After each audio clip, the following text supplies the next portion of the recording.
नमस्कार दोस्तों, GK GS study में आपका स्वागत है। गांधी जी और उनकी प्रारंभिक आंदोलन। महात्मा गांधी जी के पिता करमचंद गांधी कहाँ के दीवान थे? राजकोट, पोरबंदर और बीकानेर। तो कहाँ के दीवान थे? राजकोट, पोरबंदर और बीकानेर। मोहन करमचंद गांधी का जन्म 2 अक्टूबर 1869 को कहाँ पर हुआ था?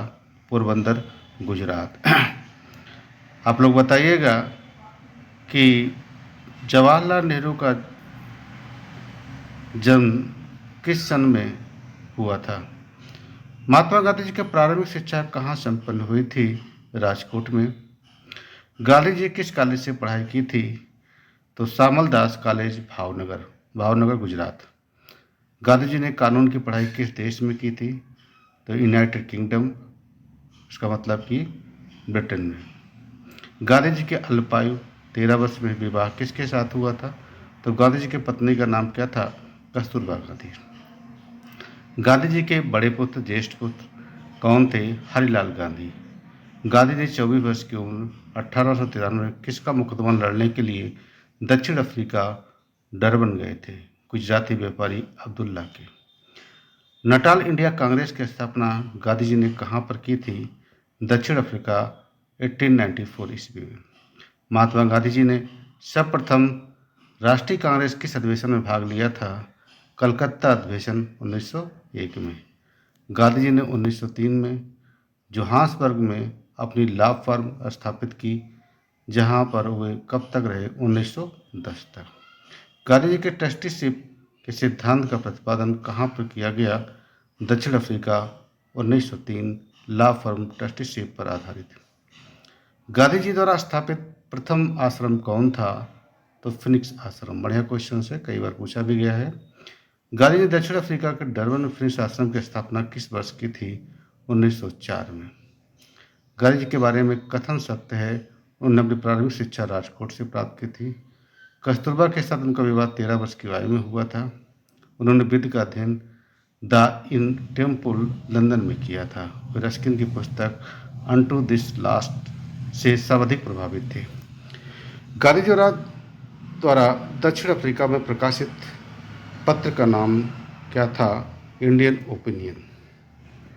दक्षिण अफ्रीका में किस रेलवे स्टेशन को गांधी को ट्रेन से फेंका गया था अर्थात उतार दिया गया था? Peter Maritzburg. गांधी जी दक्षिण अफ्रीका में कितने वर्ष रहे? 21 वर्ष। ये कई बार एग्जाम में पूछा गया कि कितने साल तक रहे हैं। तो 1893 से और 1915 और 9 जनवरी 1915 को भारत वापस आए थे, और 9 जनवरी को ही प्रवासी भारतीय दिवस मनाया जाता है। गांधी जी ने सेवा धर्म कहाँ पर अपनाया था? दक्षिण अफ्रीका में। मेरा प्रत्येक लघुत्तम कार्यकलाप उस द्वारा निर्देशित होता है जिसे मैं धर्म समझता हूँ। यह कथन किसका है? महात्मा गांधी का। गांधी के राम राज्य के युगल सिद्धांत कौन है? सत्य और अहिंसा। गांधी जी की दृष्टि में अहिंसा का अर्थ क्या है? सत्य की प्राप्ति का रास्ता। किसने सत्याग्रह शब्द को गढ़ा था? गांधी जी ने। गांधी जी का सत्याग्रह किन दो कार्यों से जुड़ा हुआ है? सत्य एवं अहिंसा। कोई सत्याग्रही ही अहिंसा द्वारा विजय प्राप्त कर सकता है, अत्याचारियों की आत्मा को प्रभावित करते हुए। गांधी जी के सत्याग्रह रणनीति में किसे सबसे अंतिम स्थान प्राप्त है? हड़ताल को। गांधी जी के अनुसार हिंसा का पूर्वतम रूप क्या है? गरीबी का अस्थायित्व। गांधी जी के अनुसार सही है, सत्याग्रही का उद्देश्य शत्रु का हृदय परिवर्तन करके उसे अपने अनुकूल बनाना है। सत्याग्रही का शस्त्र अहिंसा है। सत्याग्रही को अपने संकल्प को दृढ़ विश्वास होना चाहिए। सत्याग्रही को विरोधियों के प्रति द्वेष भाव नहीं रखना चाहिए। गांधी जी का सर्वोदय से क्या तात्पर्य है? अछूतों और दलितों का उदय। गांधी ने परिवार नियोजन का क्या तरीका बताया था? आत्मनियंत्रण। एम के गांधी किसके समर्थक थे? दार्शनिक अराजकतावाद के। गांधी जी और मार्क्सवाद के बीच एक समान समझ पाई जाती है, वह कौन सी थी? एक अंतिम लक्ष्य के रूप में राज्यविहीन समाज। गांधी जी के संदर्भ में सत्य कथन है, समाजवादियों में एक व्यक्तिवादी और समाजवादियों में एक मार्क्सवादी।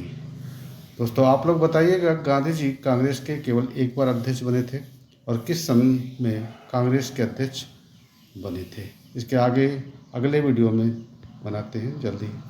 नमस्कार दोस्तों, जय हिंद।